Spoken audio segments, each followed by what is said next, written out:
5 tahun ke depan kita sudah punya target tahun 2027 itu harus 7 meter kolom air. Nah, seluruh Surabaya sudah nggak pakai pompa lagi. Total penerimaan yang kita dapat dari air yang terjual dibagi volume air yang terjual itu saat ini ketemunya Rp3.080. 3.080. Ya. Nanti setelah ada penyesuaian itu sekitar kan 3.800 sekian. Jadi penyesuaian sekitar Rp800 kurang lebih.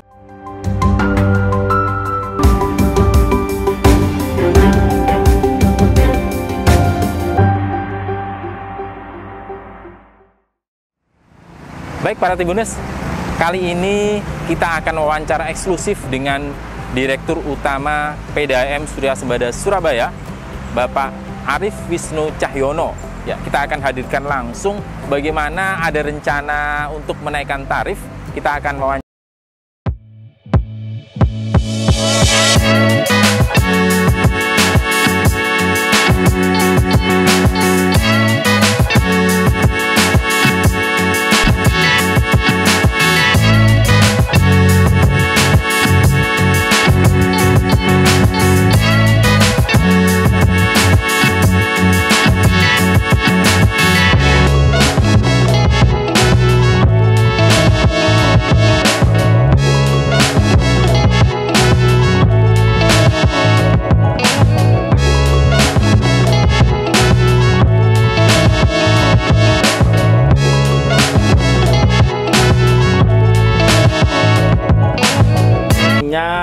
Service Operation Command Center.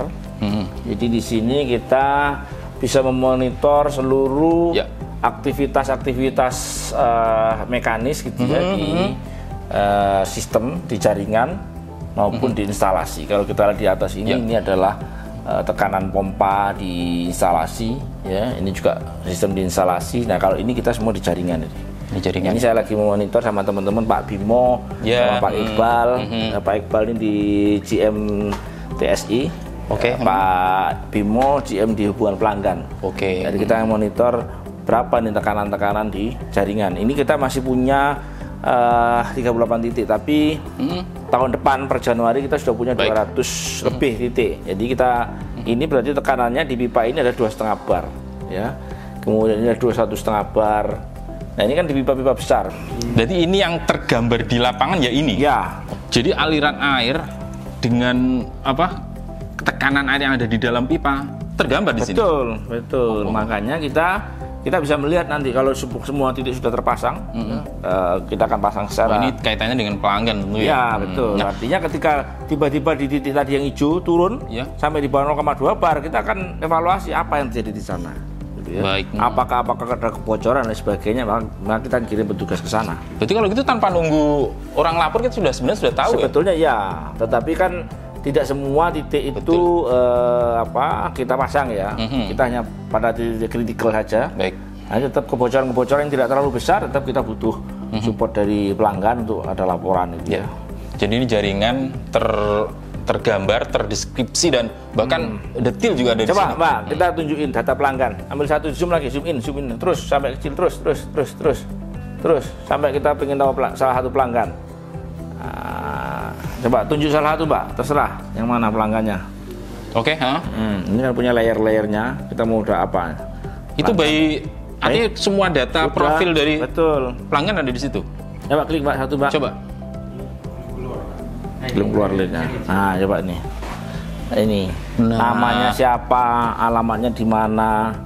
Jadi kode tarifnya berapa, ukuran meternya berapa. Dokumentasinya tolong.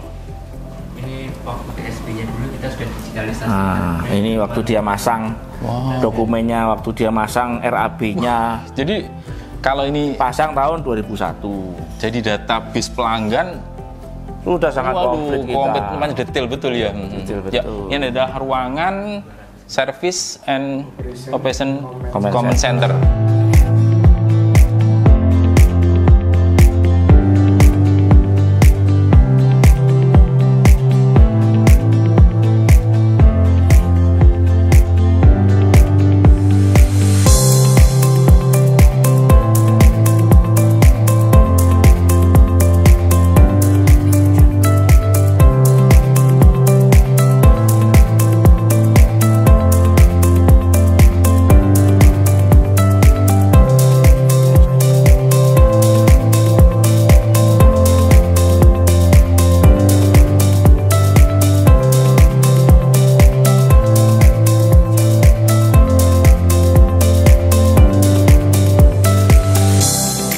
Arif Wisnu itu lebih akrab ya. Okay. Ketemu lagi Pak Arif ini. Ya, okay. Tadi saya melihat Bapak Wisnu, Bapak Arif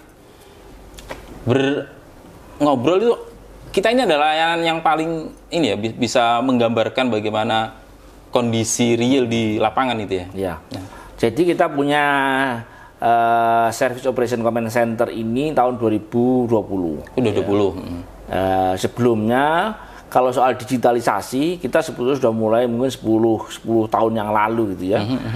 10-15 tahun yang lalu mungkin bahkan. Jadi kita sudah punya server IT atau teknologi sistem informasi kita ini sudah tersertifikasi ISO 27001 ya. Dan sistem keamanannya pun sudah tier 2 gitu. Artinya tier 2 itu kita punya backup data itu di kota lain ya, saya tidak perlu sebutkan kotanya, tapi sistem keamanan kita sudah terverifikasi.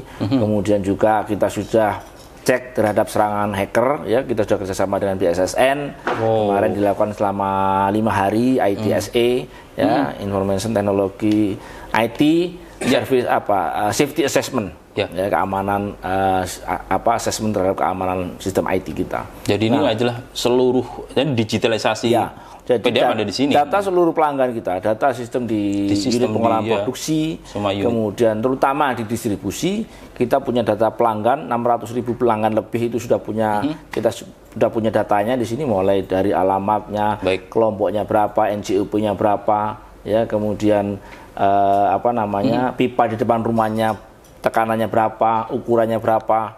Ya, kita punya ukuran pipa di seluruh Surabaya yang panjangnya, kita punya pipa panjang 6.180 km, semuanya ada di SOCC kita. Wow, 6 km lebih. 6.000 ya? Mas.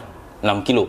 6.000 meter. 6.000 kilo. 6.000. Iya, Surabaya, mana Jakarta, Lulu. Pulau Jawa 6 kali. 6.000 kilo. Pulau Jawa 6 kali. Iya, yang begitu panjang ya. Panjang, betul. Kita ini sebenarnya ingin tahu, Pak, PDAM ini kan perusahaan daerah air minum. Nah, air minum. Nah, dari dulu kita sudah sampai ke situ belum ya? Dari dulu air minum gitu. Pertanyaan ini sebetulnya menarik karena dulu malah sebetulnya kita sudah benar-benar air minum, gitu ya. Jadi dulu itu maksudnya gimana? Jadi kalau historicalnya, secara administratif kita itu berdiri tahun 1976 ya, secara akte pendirian perusahaan ya. Tetapi secara histori warga kota Surabaya kita tidak boleh lupa sama sejarah ya. Kita punya instalasi di Ngagel itu salah satunya dibuat oleh Belanda tahun 1922 ya. Bahkan kita punya jaringan perpipaan yang berasal dari sumber luar kota ya, dari Umbulan, bukan Umbulan yang sekarang, Umbulan yang lama ya, kita punya 100, sekarang tinggal 110 liter per detik, 140 liter per detik. Kemudian kita punya sumber mata air di Pelintahan, di Toyo Arang, di macam-macam nama, ada 16 titik sumber mata air di Pandaan. Itu sejak zaman Belanda itu sudah mengirim air ke kota Surabaya. Yang dulunya sebelum ada pipa mereka sudah kirim menggunakan tangki-tangki air begitulah. Diangkut ya. Dulu diangkut, kemudian dibuatkan oleh Belanda sistem perpipaan dan kita itu sudah menikmati sejak zaman dulu, dan pada saat itu airnya sudah air sudah bisa diminum kan dari Umbulan ya. Tetapi dengan perkembangan jumlah penduduk dan sebagainya sehingga kapasitas sudah mencukupi lagi, akhirnya Belanda pun sudah tahun 1922 sudah mengolah air dari sungai, tidak bisa mengandalkan lagi dari sumber mata air. Nah, total sekarang yang kita ambil dari mata air itu hanya 7% kurang malah ya, 6%, 7%. Ya 93% itu kita ambil dari semuanya dari sungai. Dari sungai. Nah, kali Surabaya. Dan sekarang ini sumber airnya dari sungai. 93% dari sungai. Ya. Jadi PDAM ini adalah bahan bakunya di Surabaya ini adalah dari air sungai, Kalimas, air kali Surabaya. Ya, kita punya 2 titik pengambilan di Karangpilang, kemudian setelah itu kita ambil lagi di Ngagel di Jakir. Dan kita tahu bahwa kualitas air sungai dari tahun ke tahun terjadi penurunan gitu ya. Nah, ini menjadi tantangan tersendiri bagi kami untuk bisa mengolah air tadi menjadi air yang keruh, kotor gitu ya. Bahkan pada musim hujan kekeruhannya itu kalau kita ambil angka sampai ribuan itu ya, kalau satu itu jernih ya, kalau seperti air dalam kemasan itu satu ya, itu bisa sampai kotornya sampai 1000 kalinya. 1000 kali lipat 1000 kali lipat kotornya gitu ya, sampai coklat itu kita menyebutnya 1000 NTU gitu ya. 1000 kekeruhannya itu sampai 1000 kali ya. 1000 kali lipat gitu. Kalau dulu sumber airnya dari mata air. Mata air. Dan makanya dinamakan PDAM, perusahaan daerah air minum. Enggak juga. Enggak juga. Ya, memang harusnya kita secara ruhnya itu adalah menyalurkan air minum melalui sistem perpipaan gitu ya. Sehingga memang target dari seluruh PDAM di Indonesia itu adalah menyediakan air minum. Bahkan kami sebetulnya sudah mengolah air dari sungai tadi itu yang keruh, ya diolah di pengolahan, itu sudah siap jadi air minum. Ya, standar kita pengujian di instalasi pengolahan air di Karangpilang maupun di Ngagel, itu standarnya sudah mengikuti Permenkes 492 tahun 2010. Sudah bisa diminum kalau di pengolahan. Ya, standarnya sudah bisa diminum. Tapi ketika dikirim melalui perpipaan, karena pipa-pipa tadi sudah ada sejak zaman Belanda, gitu ya, sebagian, atau nggak usah zaman Belanda, mungkin yang pipa zaman Belanda itu tinggal 380 kilo. Ya, artinya pipa yang berusia, mohon maaf, pipa yang berusia 50 tahun up, ya nanti mungkin kita bisa tunjukkan di sistem di GIS kita, peta kita, itu udah 380 kilo. Tapi kita masih punya pipa yang usianya 30 sampai 49 tahun, ya kita anggap prinsipnya begitu, itu sejumlah 2180 kilometer. Artinya apa? Pipa-pipa ini sebetulnya pipa yang memang secara kondisi, secara umur teknis ya memang harus dilakukan rehabilitasi, pembaharuan, permajaan ya, karena tadi itu kan air baku kita dari sungai tidak bisa 100% seperti mata air ya, apalagi dengan bertambahnya jumlah penduduk. Dulu sistem pengoperasian kita ya, pipa ini belum kita isi penuh. Ya, kita sesuaikan dengan kebutuhan pelanggan. Akibatnya memang terjadi proses penggendapan, sebagian ada yang masuk dari luar, ya, ada kebocoran sehingga air masuk dari luar ke dalam. Sehingga mengakibatkan akumulasi kotoran. Nah, sekarang kita menggunakan pola full supply. Jadi tekanan kita tingkatkan. Ya, maka tadi Anda bisa lihat, Anda bisa lihat di sistem kita bisa monitor tekanan-tekanan di perpipaan. Artinya tidak ada pipa yang kosong untuk saat ini. Ya, kita isi full. Nah, akibatnya apa? Sebagian wilayah memang terjadi kekeruhan. Ya, akibat tadi itu. Namanya apa? Pipa yang sudah tua begitu, kemudian tekanan air yang ditingkatkan, betul. Jadi kita ingin tahu begini loh, ini kan perusahaan daerah air minum. Kalau kemudian dalam perkembangannya kita perlu terus ditingkatkan, gitu. Memang saat ini target ideal kita itu pada posisi air yang seperti apa? Kalau kemudian sekarang Surabaya sudah jauh lebih meningkat lah. Bagaimana kekeruhan juga tidak lagi, sudah jarang lah untuk kita. Apakah kita cukup untuk saat ini, cukup bagaimana air ini, air mandi atau air bersih, air yang tidak keruh? Apa itu dulu? Ya, jadi kita punya target itu memang bertahap. Artinya begini, yang kami lakukan sekarang ini adalah memenuhi seluruh pipa tadi itu yang 6.000 km, yang penting harus terisi air dulu. Harus bertekanan, target kita di tahun 2023 tekanannya adalah 0,2 bar. Ya, atau 0,2 bar itu kurang lebih sekitar dari pipa, kedalaman pipa yang ditanam 1,5 meter di bawah tanah, itu naik di atas tanah kira-kira 2 meter. Dari pipa tadi 2 meter. Jadi dari ketinggian tanah kira-kira setengah meter lah. Artinya untuk masuk ke tandon itu sudah tidak perlu disedot pakai pompa lagi harusnya. Kita masih temukan banyak wilayah-wilayah, terutama di wilayah zona 3, harus pakai pompa. Mereka masih harus pompa, meskipun itu dalam tanda petik tidak kita izinkan. Ya. Nah, target kita sesuai Kementerian PUPR itu adalah mencapai tekanan 7 meter kolom air. 7 meter itu kira-kira naik lantai 2. Sehingga orang tidak perlu lagi tandon. Nah, untuk mencapai ke sana, kita tidak bisa serta-merta naikkan tekanan yang besar. Karena kalau itu tekanan dinaikkan maksimal begitu, ya bisa pipa-pipa yang tadi sambungan-sambungan yang sudah usianya 30, 40 atau 50 tahun ini sangat rentan terhadap kebocoran. Betul. Makanya kita lakukan secara bertahap. Yang penting tahun ini kita pastikan seluruh wilayah Surabaya ya bisa menikmati air dengan paling tidak tekanan 2 meter kolom air. Ya, atau gampangnya tadi itu masuk ke tandon tidak pakai pompa. Itu dulu. Ya. Dan bahwa ada rumah-rumah yang belum pakai tandon, nah itu memang ya untuk sementara kita masih permisif, lah, masih ada yang 1-2 mungkin nanti pakai pompa. Tapi dalam renbis kita, ya dalam 5 tahun ke depan, kita sudah punya target tahun 2027 itu harus 7 meter kolom air. Nah, seluruh Surabaya sudah nggak pakai pompa lagi. Amin. Itu target kita. Makanya kita juga nanti akan bangun reservoir, ya, karena kan tidak mungkin itu. Kalau mengandalkan tekanan dari pompa di Karangpilang di pengolahan, ya kita genjot sampai ke ujung itu harus 7 meter kolom air, itu nggak mampu. Maka yang kita lakukan akan kita bangun reservoir. Nah, kita punya target reservoir itu 150.000 meter kubik. Ya. Itu sebagaimana persyaratan dari reservoir itu fungsinya apa? Reservoir itu untuk mentransfer tekanan. Ya. Jadi tekanan kita kirim ke reservoir, ya kan jadi nol. Kita pompa lagi, kirim ke pelanggan. Supaya tekanan dari ujung itu nggak terlalu besar. Ya. Pelanggan kita 600 ribuan dengan total pipa 6.000 kilo, 6.200 km. Sementara hulu atau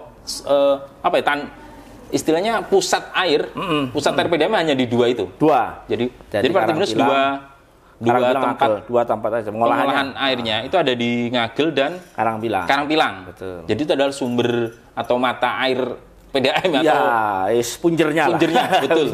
Nah, dari situ kemudian menyebar ke seluruh 600 kota, 6.000 kilometer itu. 6.000 kilo. Betul. Itu dua itu memang ideal, layak untuk mengcover itu 600.000 itu. Untuk sementara hitungan kita masih mencukupi, ya. Bahkan kita sudah merencanakan, sudah menghitung nanti tahun 2024 kita akan menambah kapasitas yang di Karangpilang. Tambah ya. Nambah kapasitas untuk mengamankan, karena sekarang ini kita sudah beroperasi lebih dari 100%, 103% dari kapasitas desain. Artinya sudah ibaratnya mobil itu sudah digenjot sampai 200 km per jam lah. Wis mentok-tok ngeden gitu ya. Iya. Makanya kita mau mengamankan suplai kita supaya tidak, karena kalau terjadi sesuatu maka akan drop satu akan goyang. Ya, ke depan tahun 2024 kita rencanakan untuk beroperasi 80-90%. Sehingga terjadi gangguan, itu kita masih punya idle capacity. Oh, benar itu. Nah, untuk memeratakan tekanan tadi itu, maka kita perlu bangun reservoir. Kita sudah punya reservoir di Putat, kita punya reservoir di Kedung Cowek, kita punya di Pegirian, kita punya di Made nggak dipakai ya, nggak dipakai di Kerembangan ya. Kita ada beberapa, total kita punya 80.000 meter kubik reservoir di jaringan sekarang. Itu akan makin kita akan meningkatkan sampai 150.000 meter kubik. 150.000 meter kubik 150 juta liter. Oke. Itu yang kalau di layanan ideal untuk pelanggan misalnya, kalau tengah kota barangkali relatif itiri-itiri itu gak ono. Tapi kalau menjauh dari di pinggiran, jadi itu itiri-itir kadang kita masih temukan. Itu apa itu? Paling ujung itu kita punya di Surabaya Utara, ya. Dulu Benowo masih Benowo Pakal masih. Sekarang sudah relatif aman ya. Benowo sudah relatif aman. Karena kita genjot tekanannya. Yang masih agak terganggu di zona 3 di Surabaya Utara, Bangsane, Bulak Banteng dan lain sebagainya. Tahun 2023 kita akan bangun reservoir di 2 titik dengan total kapasitas 8.000 meter kubik ya di terminal Petean itu 6.000, kemudian di Mbah Ratu di Demak itu 2.000 meter kubik. Nah, di situ kita akan lengkapi juga dengan pompa distribusi. Jadi pompa air kita kirim dulu ke sana, reservoir, tekanannya 0. Kemudian kita pompa lagi ke pelanggan. Harapannya nanti sampai di pelanggan tekanannya sudah, pelanggan di zona utara nggak perlu pakai pompa lagi lah, gampangnya gitu. Oke. Nggak perlu nyedot pompa lagi, pakai pompa lagi. Padahal idealnya mereka dari tampungan langsung ngalir sendiri. Betul. Nah, dulu siang hari mereka nyedot dari pipa itu nggak keluar, sekarang udah keluar. Meskipun masih disedot itu ya, masih tarik-tarian ini masih. Nah, ini yang kita kejar di. Itu dari sekian itu berapa yang mestinya kan nggak pakai, yang berpompa, yang pakai pompa itu? Ya kita nggak punya data yang persis ya, karena itu sebetulnya kan kadang-kadang mereka juga itu tidak tambahkan itu.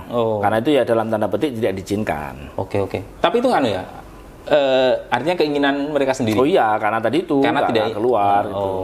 Sebenarnya tidak diinginkan. Tidak diizinkan malah. Iya. Tidak diizinkan.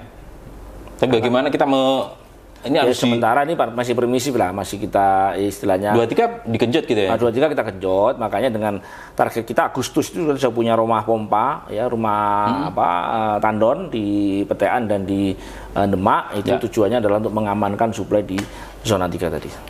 Baik, jadi zona 3 sehingga tekanan dari pusat pun dari kita ambil dari Putat itu. Ngirim air dari rumah pompa Putat itu tidak terlalu besar. ketika tekanan pompa dari rumah pompa diputar tidak terlalu besar, maka yang di tengah-tengah kota ini relatif tekanannya tidak besar, sehingga tadi itu kotoran-kotoran diharapkan tidak terlalu banyak yang terflushing, lebih alirannya lebih stabil lah, tidak naik turun tekanannya. Kalau air sampai di kerannya pelanggan, ning kamar mandi, jeding itu mestinya berapa ukurannya? Yang PDM dulu kan punya ukuran mestinya ya? Ya kalau masih 2 meter kolam air, itu kemungkinan besar di baknya itu masih belum bisa keluar. Apalagi kalau sampai pakai shower, jelas nggak keluar gitu ya. Nah, tapi kalau sudah pakai 5 meter, sudah menuju 7 meter kolam air, insya Allah shower itu sudah kenceng. Oke. Jadi pelanggan PDAM artinya nantinya itu tidak perlu pompa. Tidak perlu pompa. Kemudian dia mengalir sendiri dan shower itu bisa kenceng. Bisa kenceng. Targetnya kita ke sana. Dan secara kualitas itu kita akan ngikutin sebetulnya. Artinya makanya kita targetkan untuk melakukan rehabilitasi pipa itu juga diantaranya mengganti pipa-pipa yang kecil. Oke. Nanti Mas Faik juga bisa lihat di peta perpipaan kita. Itu kita masih punya 900 km pipa ya, yang ukurannya itu di bawah 4 dim. Ya, istilah orang awam kan 4 dim. Nah, 4 in sebetulnya. Di bawah, kalau kami 100 mili. 100 mili. 4 dim itu tidak mencukupin itu. Kita sudah lakukan penggantian 31 km di wilayah, kita bagi 2 wilayah, timur dan barat. Ya, di tengah-tengah kota itu cukup banyak itu pipa-pipa yang masih ukurannya 2 dim bahkan 1 dim. Ya, sekarang begitu pipanya kita ganti menjadi ukuran 4 dim, mereka tekanannya akan lebih baik sekarang, sudah lebih baik, dan suplai ke rumah juga lebih tinggi itu sekarang tuh. Jadi salah satu masih pompa, kemudian daya tekannya masih belum sesuai harapan itu lebih karena pipanya 900 km loh, Mas. Gak main-main itu. Betul. Nah, saat ini upaya yang dilakukan adalah mengganti pipa yang kecil-kecil itu. Kecil-kecil dulu. Sementara kita menjadi 4 dim semua. Yang sudah diin berapa? Dari 6.000 kilo? Kita tahun ini sudah 31 kilo. Tahun depan kita ganti 119 kilo, itu yang ukurannya di bawah 4 in. 119 kilo. Totalnya kita ganti 119 kilo itu. Ini yang tahun depan ya. Tahun depan 119 kilo ukurannya pipa-pipa yang 80 mili. 80 mili itu kira-kira 3 in lah. Ya, kira-kira 3 dim. Ya, itu kita masih punya 119 kilo yang harus diganti. Bayangin coba. Yang masih harus atau yang sudah? Belum itu masih, yang sebagian sudah kita ganti 31 kilo. Tahun depan kita masih mengganti 119 kilo tahun depan itu. Baik, sisa 700-an kita akan bertahap. Oke. Itu salah satu bagaimana nanti memperlancar suplai ke rumah-rumah. Oke.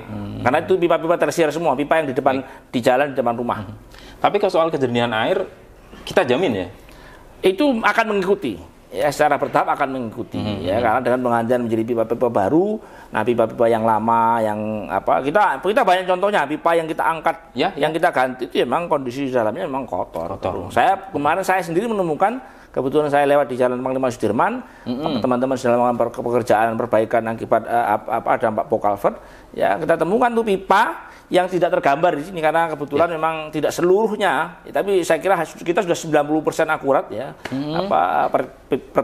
peta perpipaan kita. Nah, di Panglima Sudirman di tengah jalan ini Panglima Sudirman ya, ketika digaruk pakai eskavator begitu, putus, saya suruh ambil, ada pipa tulis saya 1902 ukuran 80 tahun. Pipa besi. Kita buka dalamnya, kemudian pipanya pecah. Kita lihat dalamnya kotor memang. Nah, pipa-pipa ini masih ada aliran airnya itu. Oke. Nah, jadi salah satu itu fakta yang kita betul ketemu. Jadi salah satu, kalau misalnya sekarang masih menemukan keruh, itu penyebabnya di antaranya salah satu itu. Insya Allah sekarang dengan tekanan full di seluruh jaringan, insya Allah tidak ada lagi air yang masuk dari luar. Ya, kalau dulu ya mungkin 2 tahun yang lalu atau setahun yang lalu itu masih terjadi. Ya, air karena ada kebocoran, sambungannya itu kan tidak 100% gitu ya. Itu justru air masuk dari luar. Iya, karena bocor karena bocor. Nah, pipanya nggak penuh, jadi air masuk dari luar. Oh, betul. Itu misalnya difusing nggak bisa di normalisasi kita punya sekarang ini lagi kita siapkan metode untuk selain mengganti pipa, kita pakai endoskopi, jadi dimasukin kamera. Ya, pipa dimasukin kamera, kita cek dalamnya, kalau kondisinya kotor memungkinkan untuk dibersihkan, kita per segmen per 1,5 km kita bersihkan dengan menggunakan gas nitrogen. Tapi harus kosong, harus mati. Nah, ini kan kendala. Oh, nanti dampaknya ke masyarakat. Makanya kita harus pilih-pilih area-area mana yang kita akan hentikan, kita stop, akan kita cleaning dengan menggunakan gas nitrogen. Insya Allah tahun depan kita akan mulai itu pekerjaan itu. Tapi ini bukan yang utama. Yang utama itu kita akan fokuskan pada rehabilitasi pipa. Ya, sambil jalan tentu kita punya program yang daily, yang rutin itu adalah flushing. Ya, flushing kita punya pipa-pipa wash out. Jadi untuk buang kotoran-kotoran itu, ya, itu kita lakukan penggelontoran lah. Penggelontoran dibuang lewat pipa-pipa wash out tadi itu. Kalau ini nggak bisa menjangkau teknologi yang kita punya ini, artinya pipa, ini pipanya dalam kondisi tadi ya? Belum. Karena ini kan kita hanya mendeteksi lokasi pipa, jalurnya pipa berdasarkan data ke pelanggan. Kan kita juga update terus. Jadi ketika ada kebocoran, ya kita punya alat di NSS, ya Global Navigation System, ya itu mendeteksi kebocoran pipa, titiknya di mana, dan kita punya kerjasama dengan ITS itu. Ya alat itu jauh lebih canggih dari HP atau alat-alat yang kita impor dari luar negeri, harganya ratusan juta. Kita hanya beli 1/10-nya, akurasinya sampai 30 cm. Jadi titik itu kita tagging, kemudian titik itu kita masukkan ke sistem kita. Mau diadopsi deh? Sudah jalan, sudah jalan. Kita sudah kerjasama dengan ITS sudah setahun ini, ya, dan itu sudah masuk ke dereka dari Dikti, ya dapat bantuan untuk dikembangkan lebih lanjut menjadi produk hilirisasi, menjadi produk massal. Ya, kita ingin tahu kan perkaranya ada rencana kan mau menaikkan atau menyelesaikan tarif di 2023. Betul. Sehingga kita ingin memantau bagaimana tadi kesiapan, kemudian pipa. Nanti bagaimana ya PDAM itu menjamin bahwa dengan penyelesaian tarif masyarakat tidak lagi nggak ada lah keluhan-keluhan apapun untuk PDAM. Jadi setahun ini sebetulnya kita sudah lakukan banyak perkembangan ya. Kalau kita lihat data aduan yang masuk ke call center kita, ya wilayah-wilayah yang tidak mendapat air, kita menyebutnya wilayah TDA, itu sudah menurun 77%. Jadi dibandingkan tahun 2021. Cukup signifikan sekali menurunnya. 70% sudah kita atasi ya? Artinya wilayah dulunya sering komplain, sekarang sudah jauh berkurang, jauh sekali berkurang. Tetapi memang ini di luar, kita bicara sistem ya. Di luar keluhan-keluhan yang terjadi akibat saluran irigasi box cover itu beda, itu kan insidental ya. Itu yang benar-benar kita juga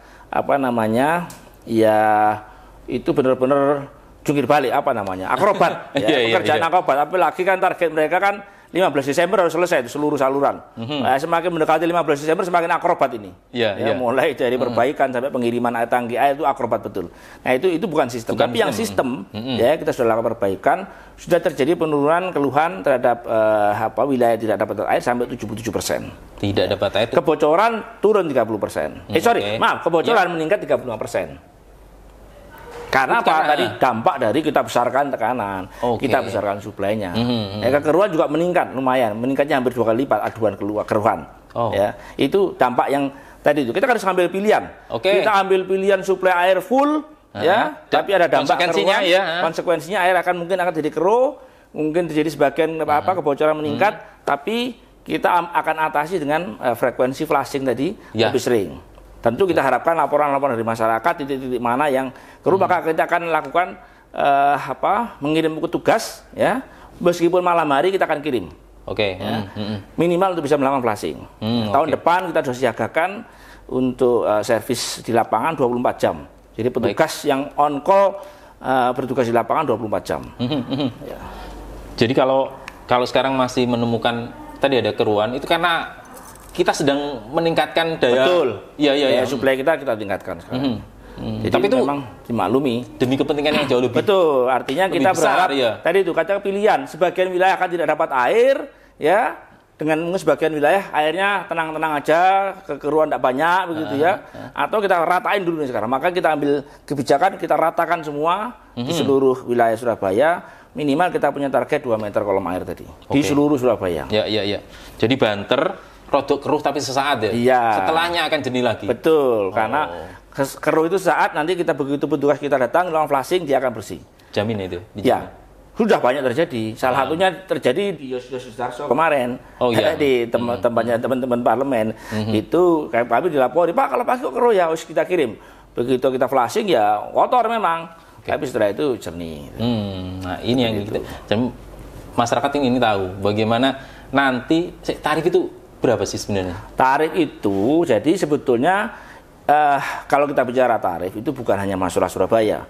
Cara gampangnya kalau sekarang tarif yang sekarang berlaku berapa? Tarif berlaku kalau rata-rata sekarang, saya tidak bisa bicara satu persatu. Betul, karena ada kelompok-kelompok tarif kan. Tapi kalau secara rata-rata artinya begini. Total penerimaan yang kita dapat dari air yang terjual dibagi volume air yang terjual itu saat ini ketemunya Rp3.080. 3.080. Ya. Nanti setelah ada penyesuaian itu sekitar kan 3.800 sekian. Jadi penyesuaian sekitar Rp800 kurang lebih. Ya, dari 3.080 dari 3.000 naik Rp800. Jadi kira-kira hampir 27%-an lah kira-kira. Tapi itu kita rata-rata. Oke, rata-rata seperti itu. Apa nanti ada kebijakan bagaimana dari skala tentu jadi di Permendagri, jadi ini tarif ini bukan ditetapkan oleh wali kota. Tarif ini ditetapkan oleh pemerintah peraturan Menteri Dalam Negeri ya. Kemudian peraturan Menteri Dalam Negeri pemerintah berarti ya yang tahun sebelumnya itu tidak menugaskan kepada kepala daerah untuk menentukan tarif. Nah, sekarang kepala daerah, gubernur ya diminta untuk menentukan tarif di tingkat provinsi untuk seluruh kabupaten kota di Indonesia. Jadi SK-nya SK Gub untuk seluruh pemerintah kabupaten kota di Indonesia. Nah, Surabaya sudah dihitung oleh tim ahli, ya tim ahli gubernur, ya dihitung bahwa tarif dasar itu tarif yang kami menyebutnya FCR, ya full cost recovery itu di 2.659. Oke. Artinya nek PDAM ini ingin bertahan ya 100 tahun lagi, tarifmu itu sebaiknya 2.659 sudah dihitung. Oke. Nah, kalau kamu menjual di bawah itu silahkan, tapi harus ada cross subsidi. Ya, boleh silakan. Makanya oleh Permendagri kelompok 1 disebut adalah kelompok yang berhak menerima subsidi, sedangkan kelompok 2, 3 dan seterusnya adalah kelompok yang non subsidi. Nah, berapa persen batasannya? Tarif tertingginya adalah 4% kalikan UMK dibagi 10 meter kubik. Ya, ketemunya adalah 17.000 yang tertinggi per meter kubiknya. Jadi HET-nya itu 17.000. 17.000. 10 meter kubik itu adalah kebutuhan dasar. Ya, jadi orang hidup itu standarnya UNESCO adalah 60 liter per orang per hari. Nek satu rumah isinya 5 orang, ya dalam 1 bulan itu kira-kira butuh 9.000 liter. Anggaplah dibulatkan ke 10.000 liter atau 10 meter kubik. Ya, 10 meter. Maka tarif tertinggi tadi itu adalah 4% kalikan UMK dibagi 10 kubik. Itu ketemunya 17.000 sekian. 17.200. Dengan dasar UMK masih 4,3. Ya. HET 17.000 misalnya. HET, tapi kita nggak pakai. Iya, betul. Nggak pakai. Sementara kita berlaku di 3.080 ya tadi. Harga rata-rata. Harga rata-rata, iya. 3.080. Nanti skema yang kita jalankan, yang kita ambil itu adalah kita akan tadi ya crop subsidi silang. Iya, pasti. Sejak dulu kita melakukan subsidi silang. Cuman memang karena tarif kita itu kan tahun 2008. Jadi sejak 2008, iya, kita belum naik tarif. Belum naik. Oke. Ya, yang terpanjang masuk museum rekor. Karena kalau daerah-daerah lain biasanya naikkan di tiap 3 tahun, itu sudah dinaikkan ya.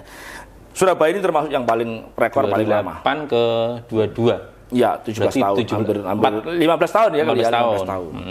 15 tahun. Jadi 15 tahun belum pernah sama sekali naik dan 23 rencana naik. Ya, karena memang dengan tarif yang terjangkau. Ya, yang terjangkau. Insya Allah terjangkau. Kami sudah menghitung nanti rata-rata yang dikeluarkan oleh masyarakat Surabaya, kami yang rata-rata ya. Tentu tergantung pada pemakaian masing-masing. Tapi dengan asumsi pemakaian 29 meter kubik per rumah, kita ambil yang domestik ya, bukan yang komersial ya.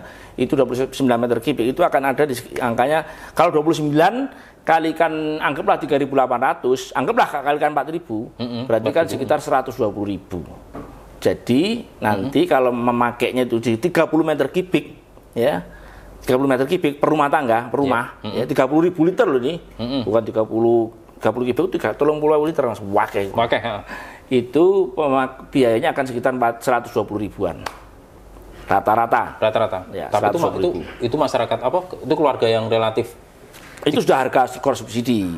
Tapi nanti di kelompok 1 ada yang pemakaian 30 meter kubiknya hanya kurang dari 20.000. Ada yang bahkan kurang dari 15.000 karena kita subsidi tadi itu dengan beberapa persyaratan tertentu. Ya. Jadi kalau rata-rata misalnya sekarang pelanggan itu dia membayar tiap bulannya. Sekarang kalau sekarang berapa? Nah, kalau sekarang 29 meter kubik, gampangnya 30 ya. 30 meter kubik kali 30 ribu. 90 ribuan. Nanti menjadi serata 120 ribuan. Masih terjangkau sebetulnya. Ya. Kita jangan melihat kenaikannya ya, delta kenaikannya. Karena kalau kita melihat delta kenaikannya sepertinya besar. Tapi jangan lupa ini adalah proses yang 15 tahun tidak dilakukan. Oke. Anggaplah dari 30%. Berarti 30% dibagi 15 sebetulnya kita penyesuaiannya adalah sama dengan 2% per tahun. Ya. Jadi semangat menaikkan, bagaimana menaikkan layanan gitu juga. Betul, kan? Betul. Jadi yang paling utama sebetulnya tujuan dari kenaikan penyesuaian tarif ini, paling utama itu adalah keadilan tarif. Ya. Karena tarif yang lama itu antara pelanggan yang disubsidi dengan mensubsidi itu disparitasnya kecil. Selisihnya Rp600. Nah ini yang menurut kami, ini menurut para akademisi, karena kami ketika melakukan penyesuaian tarif ini juga melakukan kajian akademis, itu melihat ini nggak adil ini. Betul. Ya. Maksud antara rumah yang ukurannya kurang dari 40 meter persegi dengan rumah yang 120 meter persegi, tarifnya itu selisihnya cuma Rp600. Nah, ini enggak tarif yang berkeadilan lah nanti. Tarif yang berkeadilan, betul. Iya. Nah, kedua tentu harapannya dengan adanya penyesuaian tarif, kita harapkan konsumsi air domestik sebetulnya juga kita gunakan seperlunya.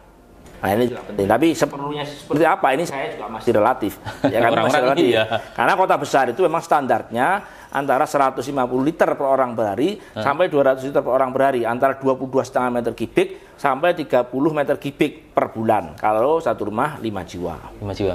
Itu standarnya. Ya. Selain itu semangat menaikkan tarif gitu ya. Selain tarif yang tadi berkeadilan. Ya. Nanti juga diikuti dengan layanan. Oh tentu, pelayanan itu karena kalau misalnya itu kita menaikkan tarif dengan tujuan membantu permajaan pipa dan sebenarnya bukan itu ya?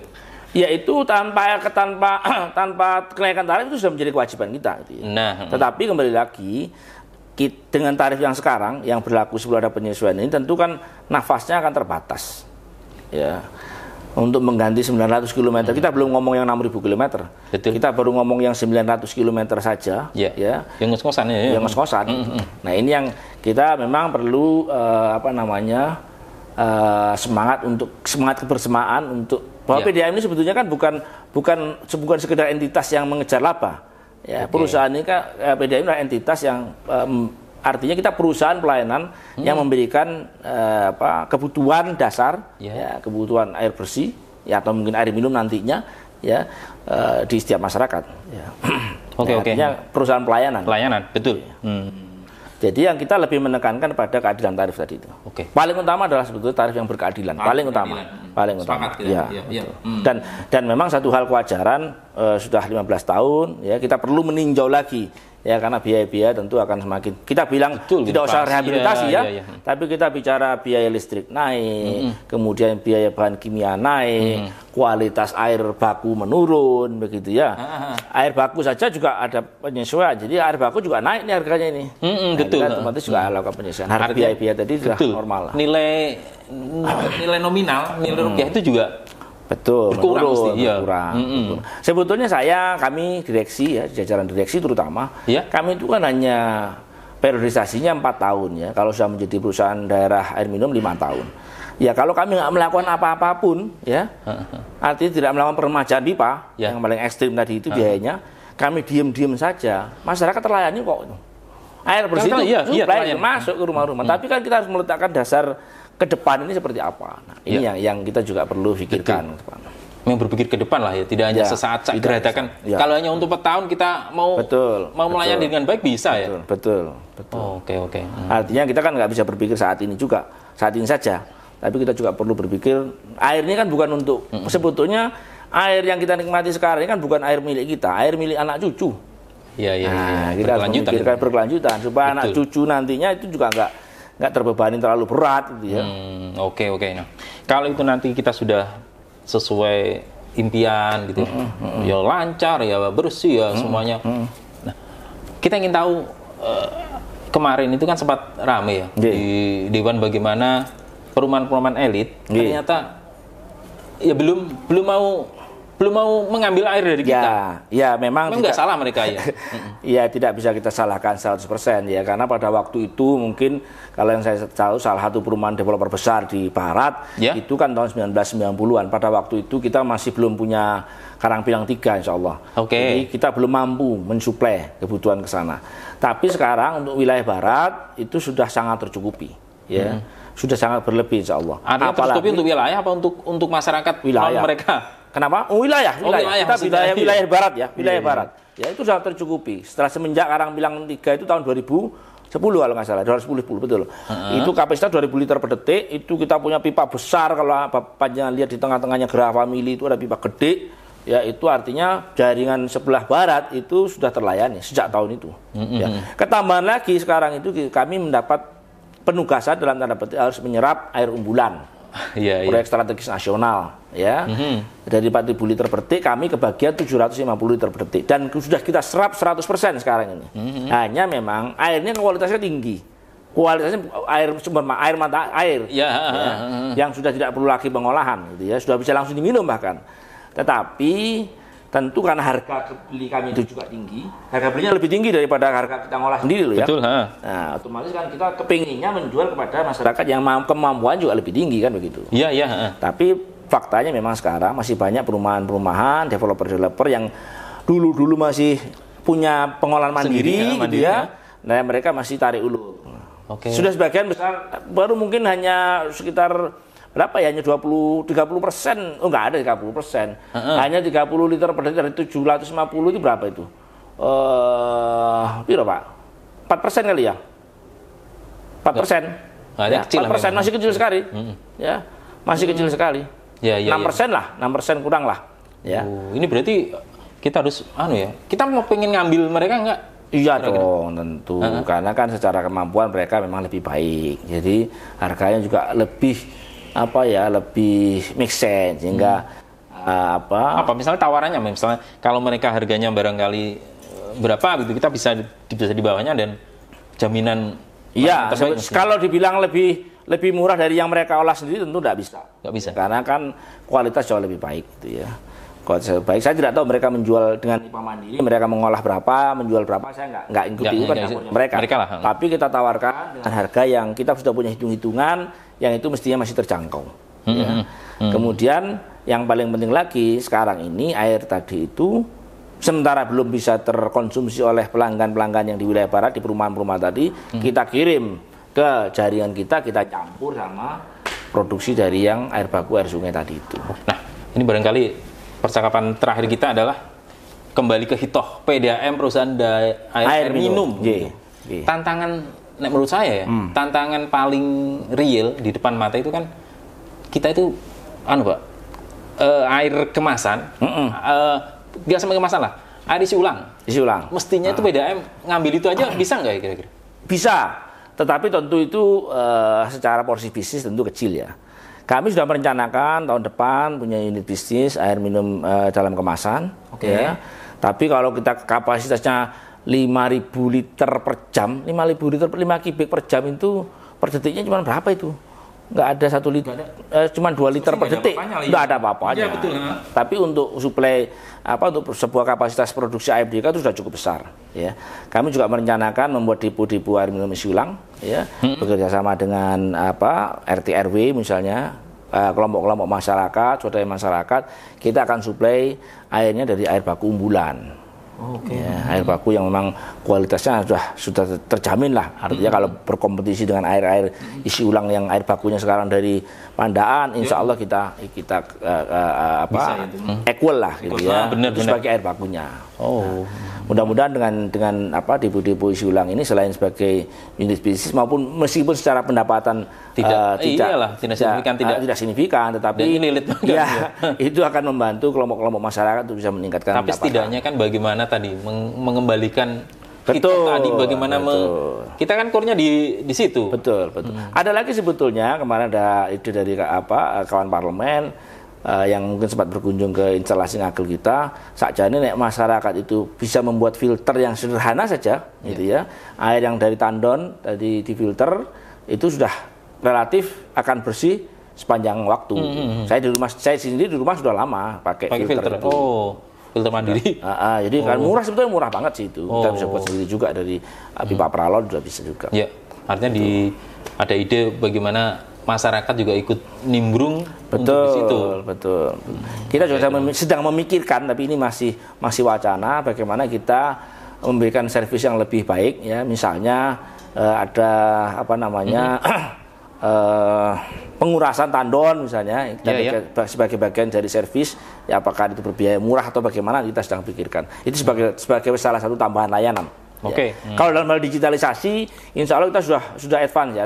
Mungkin masyarakat Surabaya sudah sangat merasakan. Betul. Ya. Kalau layanan saya jamin lah.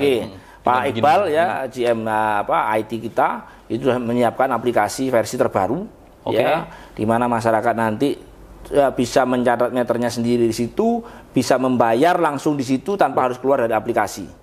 Jadi sudah pakai QRIS bisa, pakai virtual account bisa, tidak perlu. Dengan ini ya? Dengan handphone saja. Jadi tinggal buka handphone, berapa tagihan saya, langsung di situ juga dia tinggal pindah bukan pindah, tidak perlu keluar dari aplikasi, sudah bisa bayar di situ. Gitu. Ke depan kita akan tingkatkan. 23 sudah jalan. Sekarang sudah jalan, sudah di launching, tinggal verifikasi di Play Store saja ya, untuk di Play Store dan di Apple gitu ya. Nah, satu lagi ke depan kita sedang menyiapkan